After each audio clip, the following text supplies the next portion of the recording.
So, friend of mine, friend of our family's, had a tire iron broke while they were using it. So I'm gonna see if I can repair this. Probably get maybe a flap wheel, some wire wheel, clean all the paint off the outside on that part so it's clean. Try to bend that back together. Probably TIG weld it. I was initially thinking of using something like my arc brazing rods, but I don't know if I'd do that. Wherever the little day went. I don't know. TIG welding would probably be more precise. Less cleanup.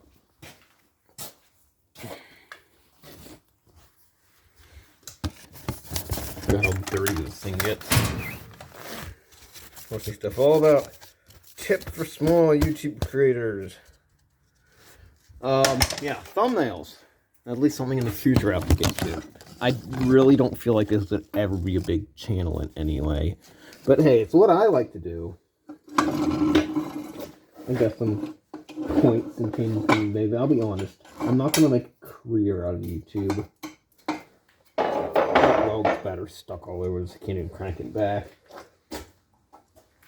But yeah, I just kind of post stuff I like to do here. It would be cool if people see it. But I'm not going to make a living or a career off of this. Because I can make a career out of welding and then share what I do with welding here.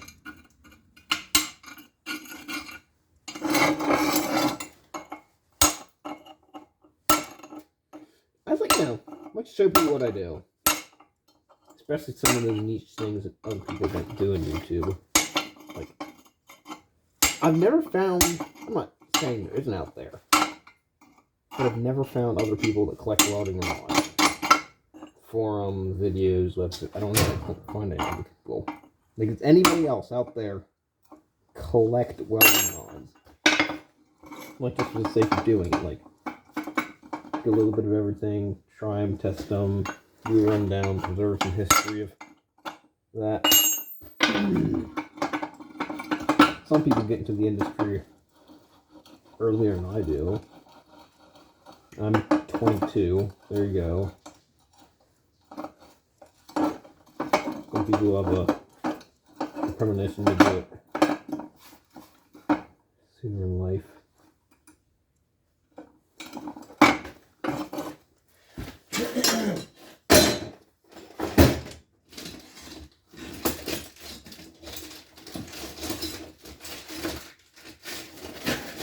I got some other jobs kind of lined up.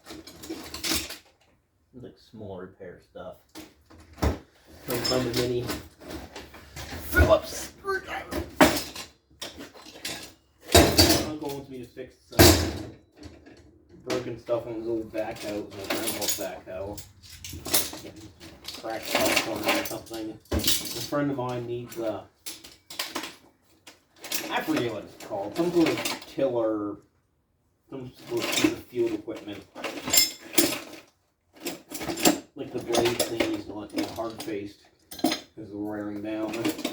I've got a couple tubes of hard-facing rods to do that on Friday. Today's Monday. Good week. Where's the screwdriver when we need it? But I want to cut that little one.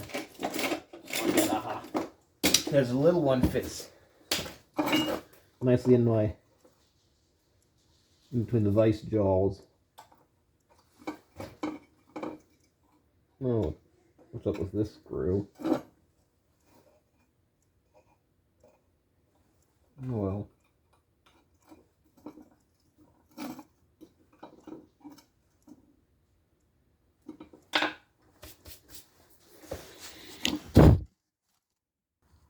Like, I'm beginning to get the hang of long division.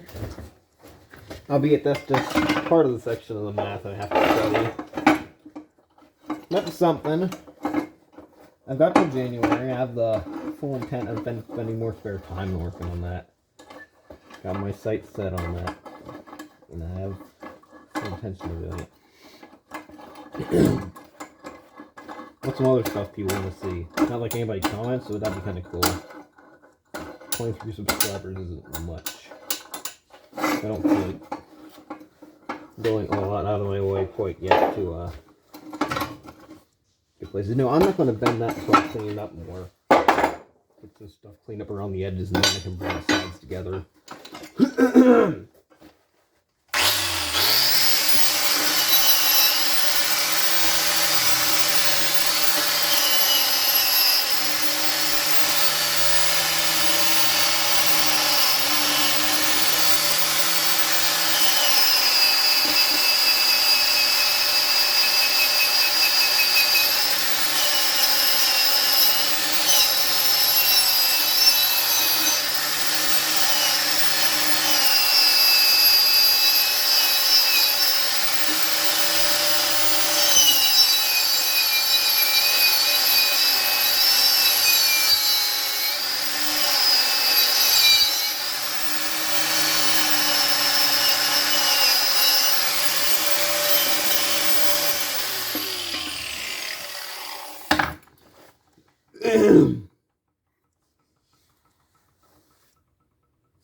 Doesn't say what kind of steel it is.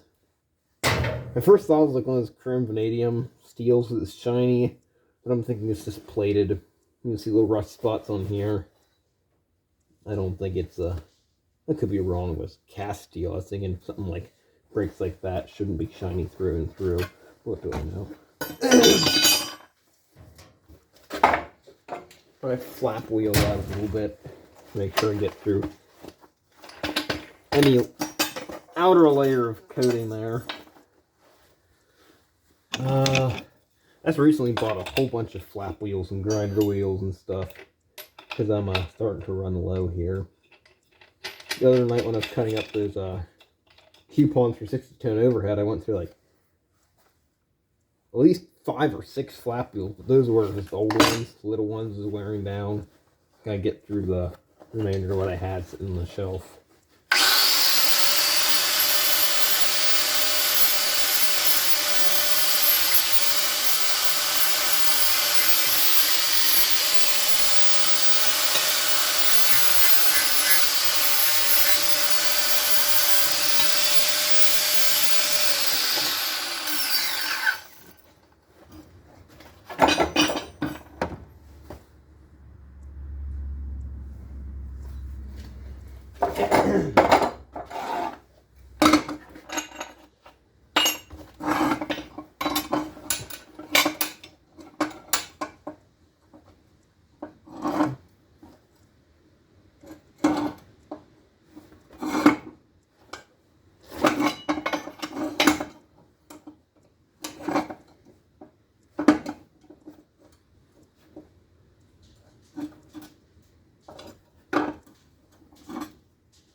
It's gonna be interesting.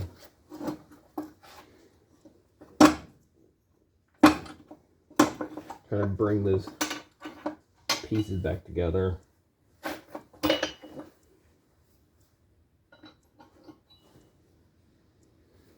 Twisted down and out.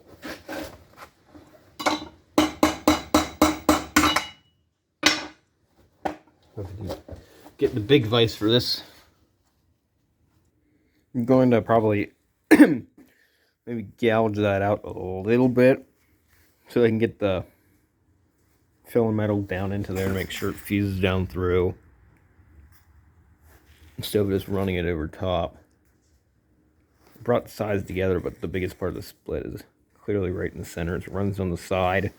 So get across the top, and once I get there, I'll turn it and shift it in the vise so I can get to the other side. Of welding it. Right, got it shell gouged down the center and off the back. Set up the welder here and take that down the middle. Yeah, before I get this all started, I got my killer wire. Make sure you get that cleaned off with some Scotch-Brite. A little bit. I think I want to test it out in my pressure vessel to make sure I have all the settings right before they're going in there.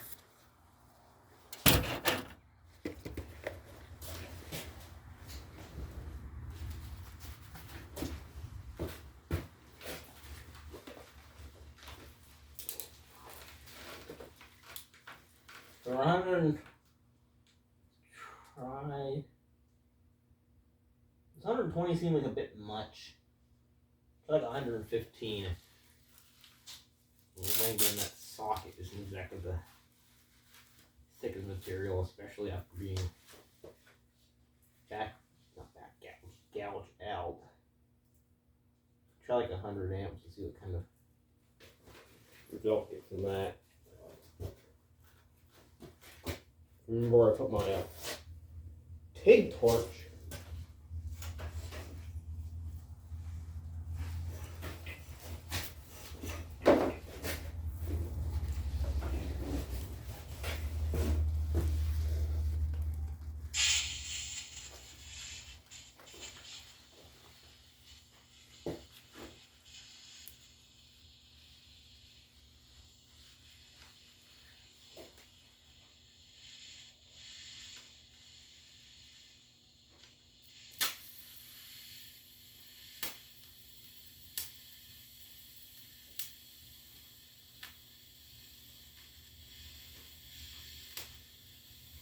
Already got a Q-tip on there.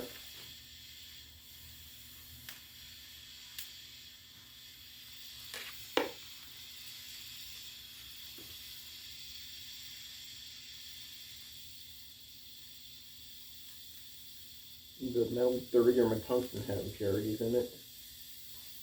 First why are we doing this if he's doing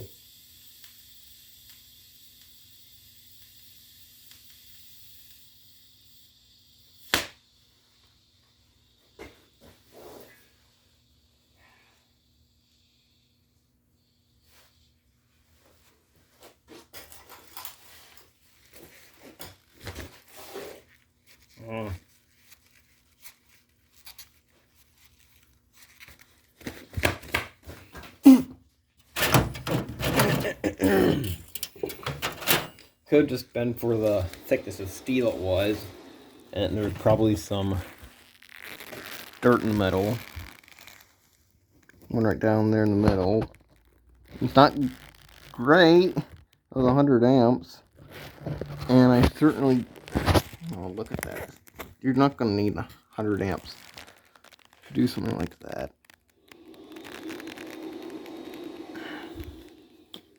I want to see what happens. I feel like trying to do something like a Togonist and then going back over it with filler. Clean out the middle, I don't know. Some dirt in there.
I think about it all.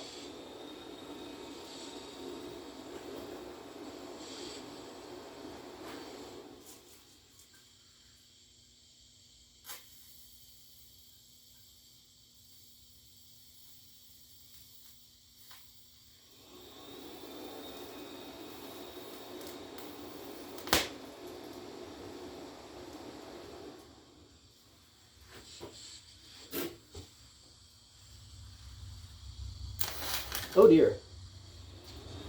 Alright.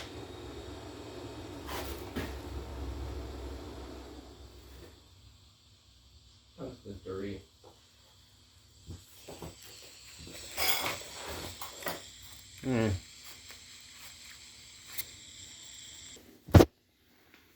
You can see right there, I ran a toggle over it to seal up the crack. And from that corner back, I was running along with filler wire. And then I was hitting some dirty spots. I'm going to guess it's pulling up stuff from the metal. Because I went over this with the wire wheel, flap wheel, and Scotch-Brite. And cleaned up my tungsten beforehand. And cleaned up my filler metal. So I'm going to grind that off a little bit and finish out the rest of it. Thing is, this is a... I wouldn't want to call it lift arc, is it? That was called... Yeah, high frequency start is when you start it without touching just the metal. This is a lift arc, so you have to touch it. When you're stopping your arc, you have to take it off the metal. Then you want to bring it back so you have argon over that crater or whatever. I don't have a pedal either. I got one of those fancy gas control knobs.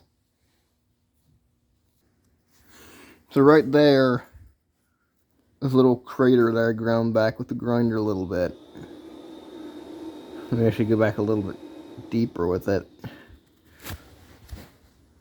Get to see the stuff sitting on the surface, that reddish stuff.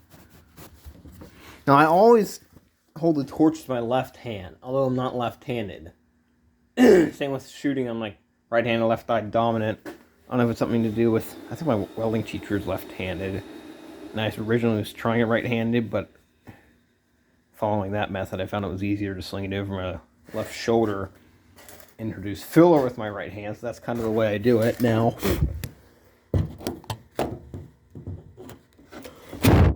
Oh, good grief. Get some metal on my screen.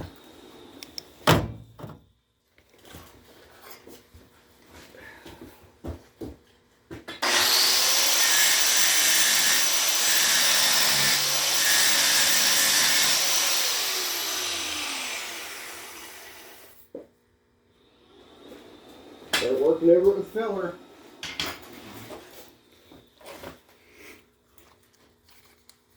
Got my tungsten nice, clean and sharpened. Start running another bead over that. The thing when you're kind of chasing the filler wire.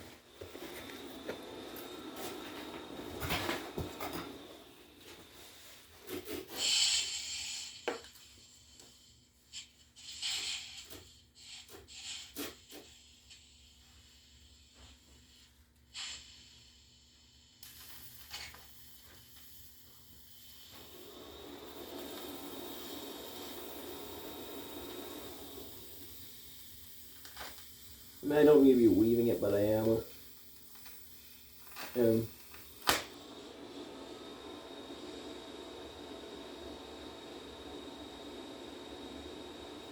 Whenever you hear a bubbly squeaking sound, it means it's pulling dirt out. It's like, that's a poor way of saying it. And the tungsten looks pretty clean. But you can tell when it's pulling impurities out of the metal. You can hear it happen. So I don't know if I want to do another pass over that and then just clean it up. But